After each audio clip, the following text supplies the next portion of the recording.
Some of the most lost people don't look lost.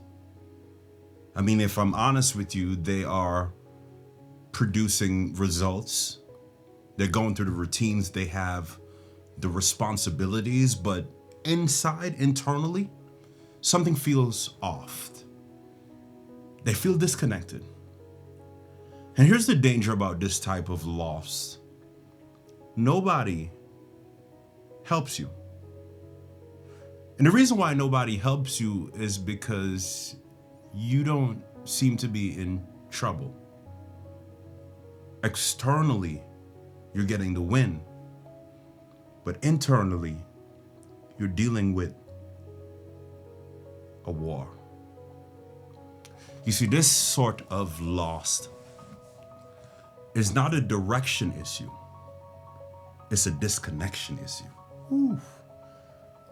You're disconnected from your values, from your vision, from your identity, from your purpose, from who you really are. Or I'd say it this way: it is not about navigation, it is about separation. And what I want you to understand is that for short periods of time, we can operate in dissonance. Here's what that means: is that you can do something that is different from how you think, how you feel, and who you are for short periods of times. I think it's even scary for people who have learned to master living in a dissonant state for an extended period of time and now have normalized dissonance. But this type of loss is the one that I want to address today because, again, it is not about direction, it is about disconnection. And it's so important to understand that being aligned is truly where we can achieve peace, where we can achieve power. I believe that most people struggle with authenticity because they really struggle with alignment. They're not necessarily trying to be inauthentic, they're just not aligned. And so today I want to give you some principles to think about, to help you to first of all find you and ultimately find your next.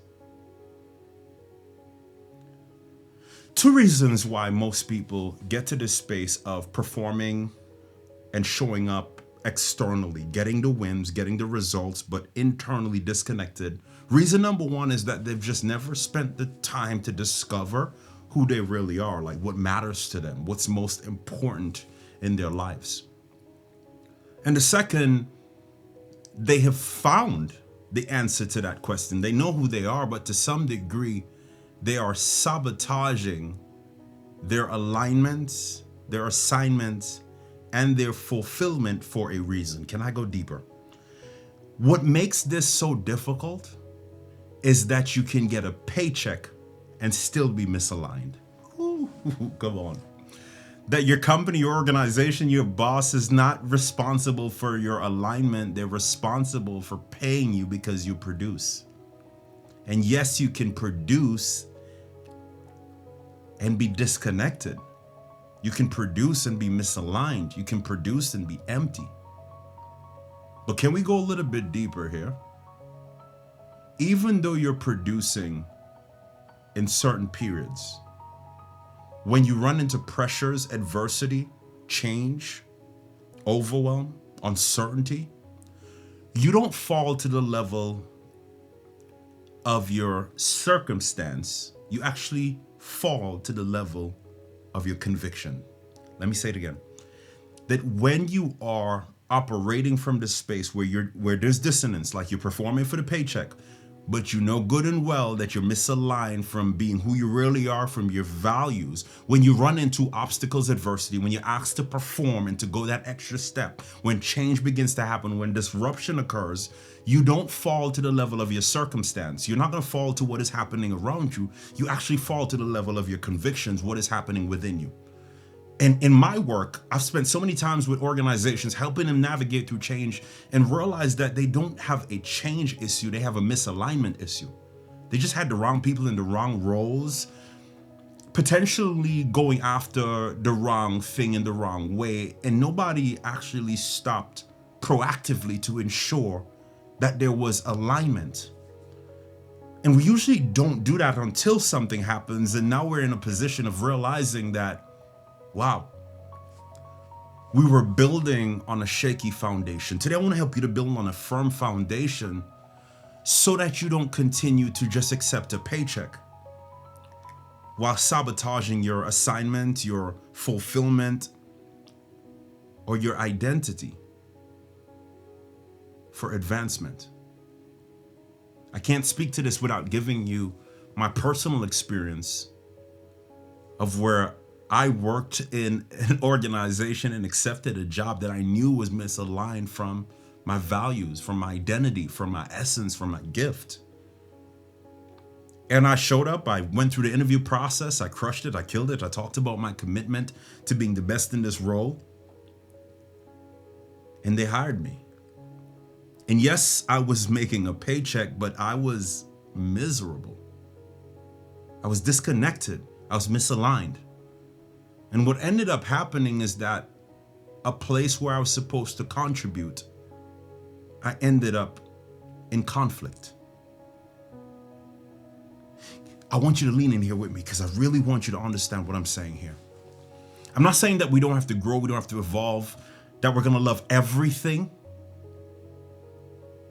But what I am saying is that too many people are becoming the job description instead of discovering who they are and going after positions and opportunities that align with that.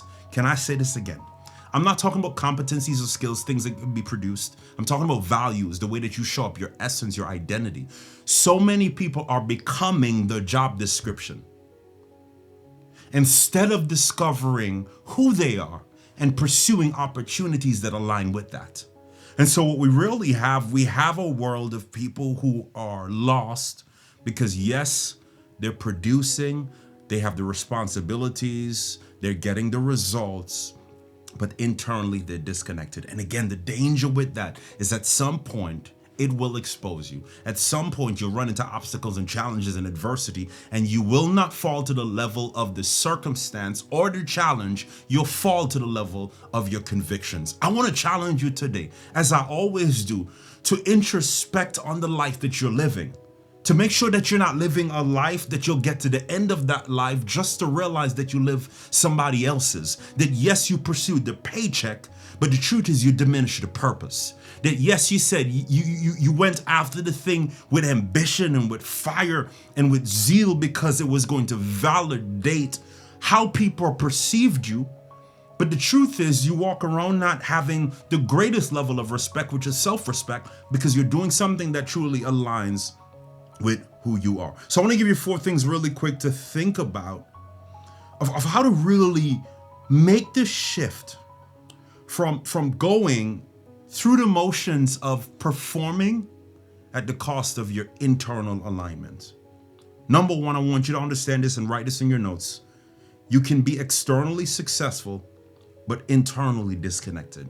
Let me say it again, that it is possible to be externally successful, but to be internally disconnected. It is so possible to look good, but not actually be good. And the truth is, the people who get the parts of you that's most frustrated are the people who love you, who care for you, the people who are in proximity to you when the bomb goes off after you've performed all day and now you're home having to deal with the war that is happening inward. I love the scripture in James that it says, what causes quarrels among you?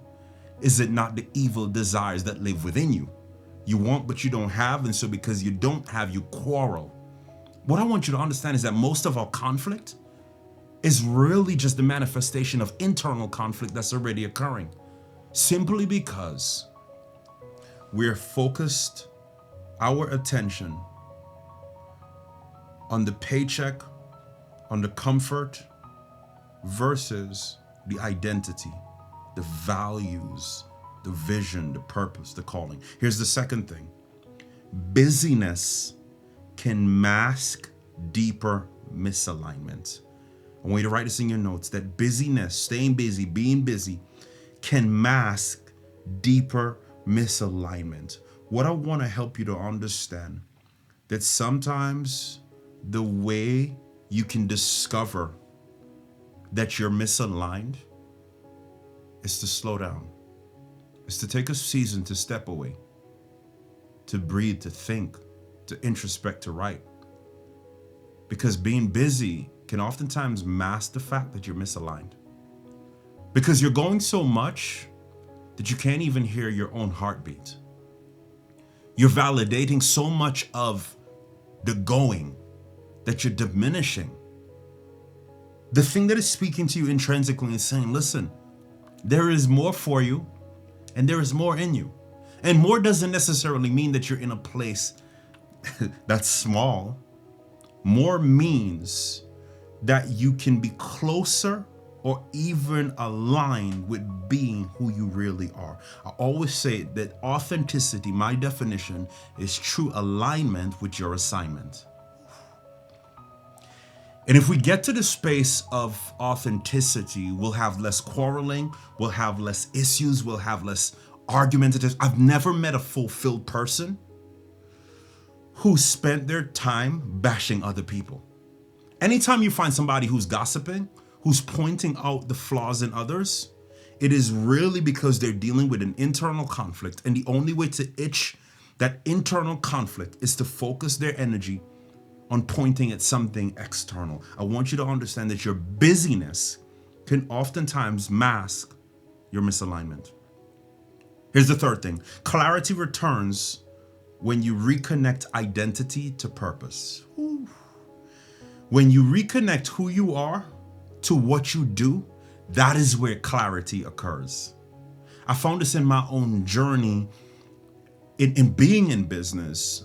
I recognized so much of my work for years was about solving a problem and not actually staying true to the solution I was called to solve.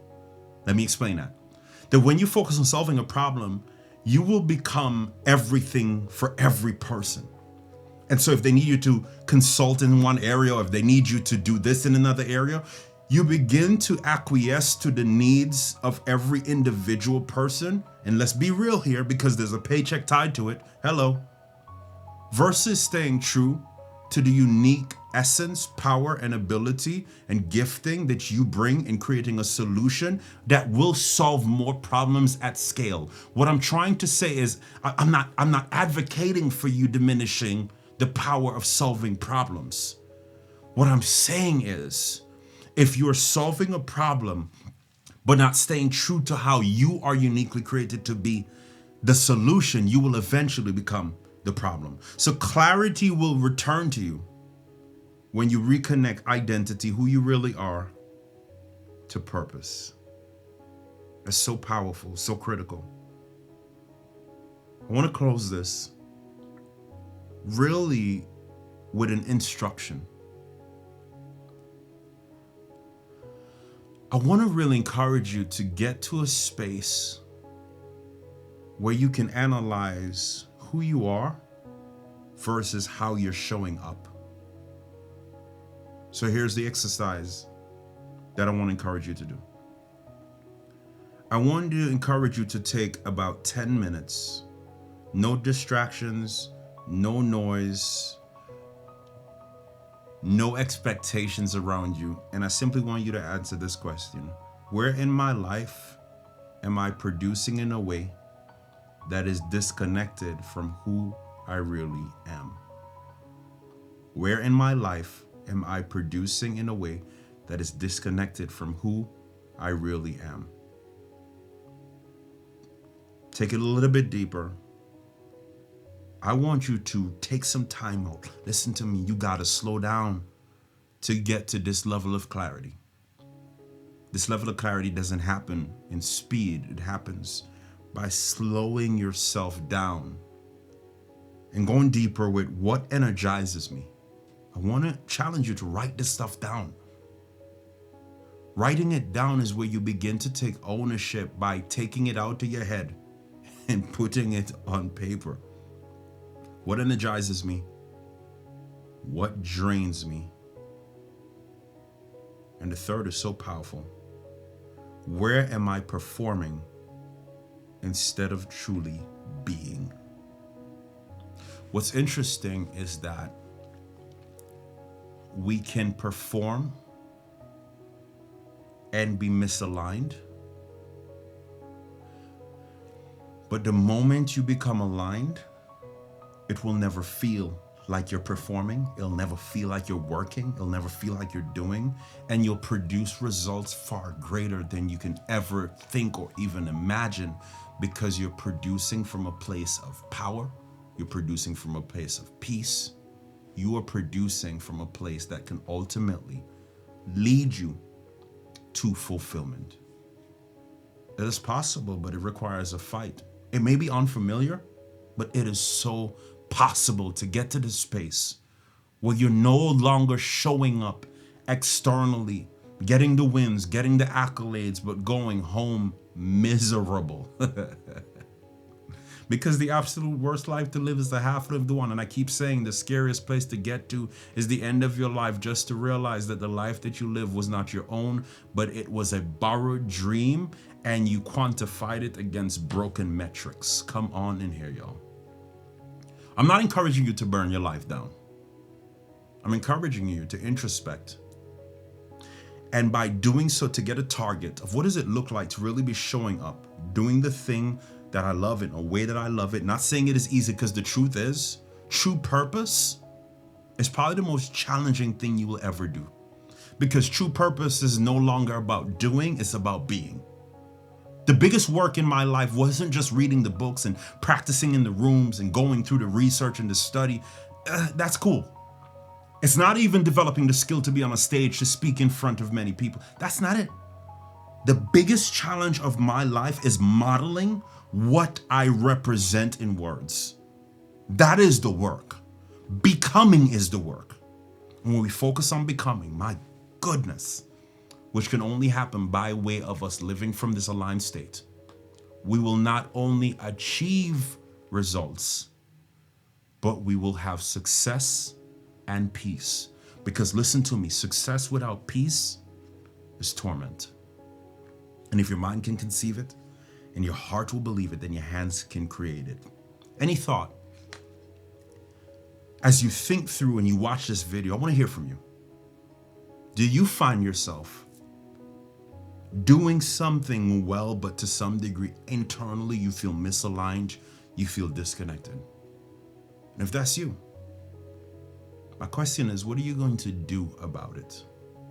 How are you going to change the fact that you're showing up every day, but there is something in you that says, I was made for more? And more doesn't just mean the achievement of things. More means that you're coming into alignment with being something. I want you to be fulfilled, not just successful. Becoming is the work. You don't have to stay lost. It is not about navigation. It is about separation. So I want to encourage you to take a step back, to slow down, to introspect on these questions. And what comes to you will come to you in a way that is so true, but nothing happens until you go from ideation to action. I can't wait to see you on the next video, the next conversation. I'm Jovan Glasgow. Thank you for visiting my YouTube channel. Until next time, stay empowered and God bless you. Hey, what's up, difference maker? Jovan Glasgow here, and from the bottom of my heart, I want to thank you so much for stopping by my YouTube channel. You know, this is where you come to gain the clarity, confidence, and influence that you need to level up in your impact. And my heart's desire, my mission is to see you achieve the pinnacle of your purpose, to live a life that is fulfilling in every single area. So make sure you subscribe, make sure you turn on your bell notifications so that you are notified whenever I drop new content. I can't wait to see you again on the next video. And until then, stay empowered.